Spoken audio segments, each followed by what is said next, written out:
ఆంధ్రప్రదేశ్ ముఖ్యమంత్రిగా చంద్రబాబు సహా మరో 24 మంది మంత్రులుగా ప్రమాణ స్వీకారం చేశారు. మంత్రులుగా పవన్ కళ్యాణ్, నారా లోకేష్, అచ్చెన్నాయుడు, నాదెండ్ల మనోహర్ పలువురు ప్రమాణం చేశారు.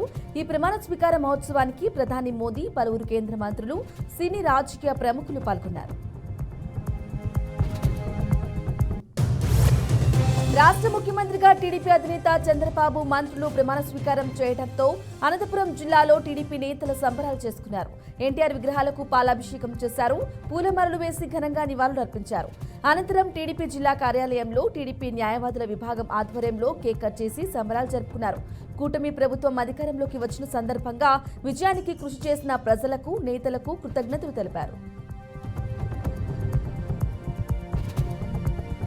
జనసేన అధినేత పవన్ కళ్యాణ్ మంత్రిగా ప్రమాణం చేయడంతో నెల్లూరు జిల్లా రావూరులో ఎస్ఎల్ఎస్ జ్యువెలరీ యజమాని నరేంద్రనాథ్ ఆధ్వర్యంలో సంబరాలు చేసుకున్నారు. తొలిసారి శాసనసభ్యులుగా పవన్ కళ్యాణ్ ప్రమాణ స్వీకారం చేయడంతో కేక్ కట్ చేసి పటాకులు పేల్చి సంబరాలు నిర్వహించారు. ఈ కార్యక్రమంలో పెద్ద ఎత్తున యువత, పవన్ అభిమానులు పాల్గొన్నారు.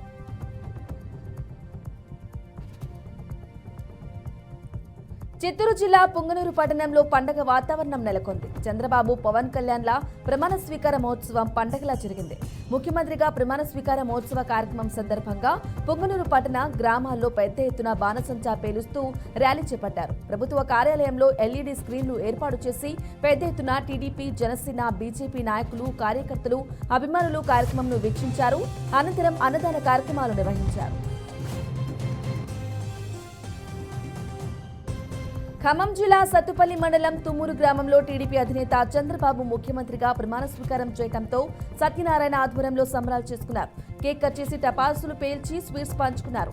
అనంతరం అన్నదాన కార్యక్రమం నిర్వహించి తమ అభిమానాన్ని చాటుకున్నారు.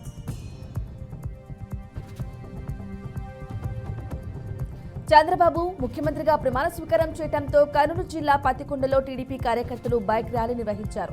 ముందుగా మార్కెట్ యార్డు దగ్గర ఎన్టీఆర్ విగ్రహానికి పాలాభిషేకం చేశారు. అక్కడి నుంచి అంబేద్కర్ సర్కిల్ వరకు బైక్ ర్యాలీ నిర్వహించారు. 4 స్తంభాల కూడలి దగ్గర చంద్రబాబు, ఎమ్మెల్యే కేఈ శ్యామ్ కుమార్ చిత్రపటాలకు పాలాభిషేకం చేశారు. మున్నేరు రిటర్నింగ్ వాల్ నిర్మాణ పనులు యుద్ధ ప్రాతిపదికన పూర్తి చేయాలని అధికారులకు మంత్రి పొంగులేటి శ్రీనివాసరెడ్డి సూచించారు. ఖమ్మం జిల్లా దానవాయిగూడెంలో మున్నేరు రిటర్నింగ్ వాల్ నిర్మాణ పనులను పొంగులేటి పరిశీలించారు. ప్రతిభావంతులైన వర్కర్లను నియమించి పనుల్లో లోపాలు తలెత్తకుండా చూడాలని అధికారులను ఆదేశించారు. ఇప్పటికే 4 నెలలు సమయం వృధా అయిందని అన్నారు. 10 రోజుల్లో తాను మళ్లీ వస్తానని, పనుల్లో పురోగతి లేకపోతే చర్యలు తప్పవని హెచ్చరించారు. ఫుల్ టైం నిర్మాణ పనులను చేపట్టి త్వరగా పూర్తి చేయాలని సంబంధిత అధికారులకు శ్రీనివాసరెడ్డి సూచించారు. వరంగల్ ఉమ్మడి జిల్లాలో బడిగంట మోగింది. మొదటి రోజు విద్యార్థులకు పాఠశాలలు ముస్తాబై స్వాగతం పలికాయి. ఉమ్మడి జిల్లాలో ప్రభుత్వ పాఠశాలలు 3,770 ఉండగా మొత్తం విద్యార్థులు 2,42,556 మంది ఉండగా విద్యార్థులకు బుక్స్, యూనిఫామ్స్ ను అధికారులు అందజేశారు. విద్యార్థులు చక్కగా చదువుకుని ఉన్నత స్థాయికి ఎదగాలని అధికారులు ఆకాంక్షించారు. ఖమ్మం జిల్లా గ్రంథాలయంలో సౌకర్యాలు కల్పించాలని విద్యార్థుల మేరకు ధర్నా నిర్వహించారు. గ్రంథాలయంలో కనీసం టాయిలెట్స్ కూడా లేవని, తాగడానికి నీళ్లు కూడా లేవని నిరసన వ్యక్తం చేశారు. సరైన వసతులు లేకపోవడంతో తీవ్రంగా ఇబ్బందులు ఎదుర్కోవాల్సి వస్తుందని విద్యార్థులు అసహనం వ్యక్తం చేశారు. అధికారులు స్పందించి కనీస వసతులు కల్పించాలని కోరారు.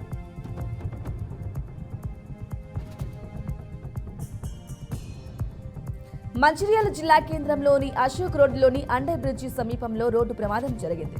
విద్యార్థులను ఎక్కించుకుని వస్తున్న ఆర్బీహెచ్వి స్కూల్ బస్సు ఓ కారును ఢీకొట్టింది. ఘటనలో విద్యార్థులకు క్షేమంగా బయటపడ్డారు. వెంటనే విద్యార్థులను మరొక బస్సులో పాఠశాలకు తరలించారు. బస్సు డ్రైవర్ నిర్లక్ష్యంగా ప్రమాదం జరిగిందని స్థానికులు ఆరోపించారు. పాఠశాలలో పునఃప్రారంభం కావడంతో కూకట్పల్లి ఆర్టీ అధికారులు స్కూల్ బస్సులపై నిఘా పెట్టారు. Fitness, insurance, permit, driver, driving licence, first aid kit, pollution, fire సేఫ్టీలను క్షుణ్ణంగా తనిఖీలు చేశారు. కూకట్పల్లిలోని కైలతాపూర్లో బస్సులను కూకట్పల్లి ఆర్డీఓ ఆఫీసర్ శ్రీనివాస్ బాబు తనిఖీ చేశారు. Permit, insurance, pollution, first aid kit, fire exiting లేని ఒక వాహనాన్ని సీజ్ చేశారు.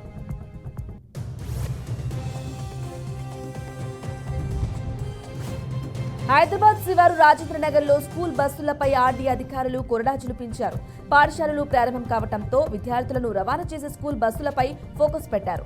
Fitness, insurance, permit, driving licence, first safety kit, first aid కిట్లను క్షుణ్ణంగా తనిఖీలు చేశారు. పలు బస్సులను సీజ్ చేశారు.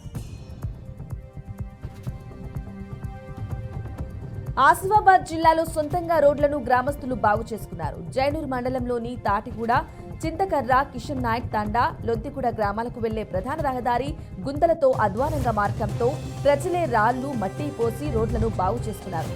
రోడ్డు మరమ్మతులు చేయించాలని అధికారులకు ఎన్నిసార్లు ఫిర్యాదు చేసినా వారు స్పందించకపోవడంతో తామే స్వయంగా రోడ్లను బాగు చేసుకున్నట్లు ప్రజలు తెలిపారు.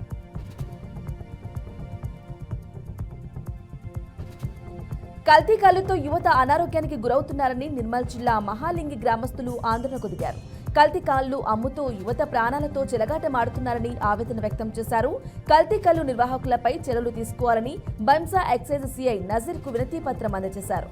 అధికారులకు ఎన్నిసార్లు ఫిర్యాదు చేసినా పట్టించుకోవటం లేదని గ్రామస్తులు ఆరోపించారు.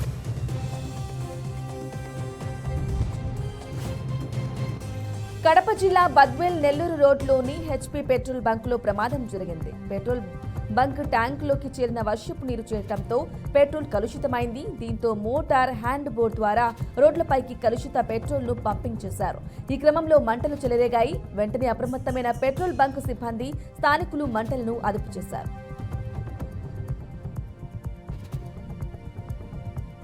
ఖమ్మం జిల్లా రామచంద్రరావు బంజర్ గ్రామానికి చెందిన దూదిపాల కనకమ్మ హత్య కేసులో నిందితుడిని పోలీసులు రిమాండ్కు తరలించారు. కనకమ్మది సాధారణ మృతి కాదని సోదరులు పోలీసులకు ఫిర్యాదు చేయడంతో అనుమానాస్పద మృతిగా కేసు నమోదు చేసి దర్యాప్తు చేపట్టారు. ఎఫ్ఎస్ఎల్ రిపోర్టులో కూల్జింగ్ లో పాయిజన్ ఉన్నట్లు రావడంతో సత్తుపల్లి రూరల్ సిఐ వెంకటేష్ ఆధ్వర్యంలో నిందితుడు కోమటి వెంకటేశ్వరరావుపై కేసు నమోదు చేసి సత్తుపల్లి కోర్టులో హాజరుపరిచారు. దీంతో నిందితుడికి కోర్టు 15 రోజుల జ్యుడిషియల్ కస్టడీ విధించింది. నిజామాబాద్ జిల్లా ఆర్మూరు బస్టాండ్ పరిధిలో ఘోర ప్రమాదం చోటు చేసుకుంది. ఆర్మూరు బస్టాండ్లో బస్సు వెనకాల టైర్ల కింద పడి ఓ మహిళ నుజ్జునుజ్జైంది. బస్సు ఆపమంటూ వెనక నుండి పరిగెత్తుకుంటూ మహిళ రావడాన్ని డ్రైవర్ గమనించకపోవడంతో ప్రమాదం జరిగినట్లు తెలుస్తోంది. సమాచారం అందుకున్న పోలీసులు ఘటనా స్థలానికి చేరుకుని పరిశీలించారు. మహిళ మృతదేహాన్ని ఆసుపత్రికి తరలించారు. బస్సు డ్రైవర్పై కేసు నమోదు చేసుకుని దర్యాప్తు చేపట్టారు. సిద్దిపేట జిల్లా దుబ్బాక నియోజకవర్గంలో పిడుగుల వర్షం పడింది. వేర్వేరు చోట్ల 2 పిడుగులు పడి ఒక చోట రైతు, మరో చోట గొర్రెలు మృత్యువాత పడ్డాయి. తోగుట్ట మండలం జప్తిలింగాలరెడ్డిపల్లిలో పిడుగుపడి కడారి శ్రీశైలం మృతి చెందాడు. అదేవిధంగా అక్బర్పేట్ భూంపల్లి మండలం చిన్న నిజాంపేటలో గొర్రె మందపై పిడుగుపడి కోనపురం పెంటయ్య అనే వ్యక్తికి చెందిన 12 గొర్రెలు మృత్యువాత పడ్డాయి. ఒకే రోజు నియోజకవర్గంలో 2 వేర్వేరు చోట్ల పిడుగులు పడటంతో స్థానికులు భయాందోళనకు గురయ్యారు. బాధిత కుటుంబాలను ప్రభుత్వం ఆదుకోవాలని కోరుతున్నారు. తిరుపతి జిల్లా పాకాల మండలం గాదంకి వద్ద రోడ్డు ప్రమాదం జరిగింది. లారీని వెనక వైపు నుండి కారు ఢీకొట్టింది.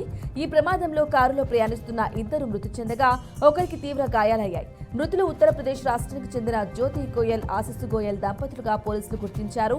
గాయాల పాలైన వారి కుమారుడు సుశాల్ గోయల్ ను చికిత్స నిమిత్తం తిరుపతి రుయాకు తరలించారు. ఘటనపై పోలీసులు కేసు నమోదు చేసుకుని దర్యాప్తు చేస్తున్నారు. సిద్దిపేట పట్టణంలో విషాదం చోటు చేసుకుంది. స్విమ్మింగ్ పూల్లో మునిగిపోయి ఓ బాలుడు మృతి చెందాడు. లింగారెడ్డిపల్లికి చెందిన జాన్బాబు సంగీతల పెద్ద కుమారుడు టేకుపల్లి గిరీష్ బాసర్లోని IIITలో సెకండ్ ఇయర్ చదువుతున్నాడు. సెలవులో భాగంగా ఇంటికి వచ్చిన అతను సిద్దిపేట మున్సిపాలిటీ స్విమ్మింగ్ పూల్ కు ఈతకు వెళ్లాడు. ఈ క్రమంలో లోతుగా ఉన్న పూల్లో దూకగా ఈత రాకపోవడంతో నీట మునిగి ఊపిరాడక చనిపోయాడు. మృతదేహాన్ని సిద్దిపేట ప్రభుత్వ హాస్పిటల్లోకి పోస్టుమార్టంకు తరలించారు.